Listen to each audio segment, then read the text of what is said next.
En 1734, Voltaire n'est pas encore très célèbre. Les premiers contes philosophiques datent des années 1750. Il s'est fait connaître par une tragédie à scandale, Oedipe, et par une querelle avec le chevalier de Rohan, qui l'oblige à quitter quelque temps le royaume de France pour l'Angleterre. Là, il découvre des auteurs, des œuvres, des pratiques politiques nouvelles.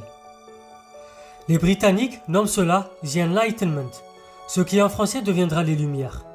De fait, ces lettres fictives envoyées d'Angleterre et qui décrivent tour à tour le régime parlementaire, la religion, l'importance du commerce, l'influence de la pensée de Locke, comme autant de petits articles d'une encyclopédie qui n'est pas encore écrite, sont les premiers instruments d'une vaste entreprise de propagation.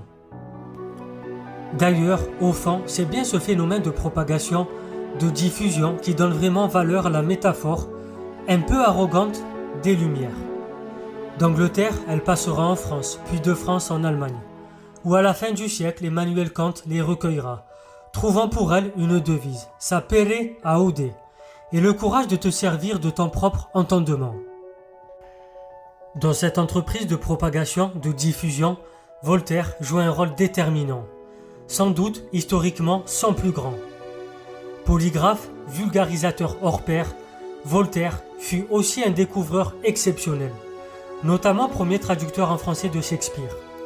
Avec ses lettres débutent 2 siècles d'anglophilie, pour ne pas dire d'anglomania que partagèrent Montesquieu, Diderot, Barbet, Baudelaire, Mallarmé, Rimbaud, etc. etc. C'était Sosol Intello, abonnez-vous, partagez, likez, très chers citoyens éclairés, tous les soirs à 20h30 pour les vidéos de Culture G.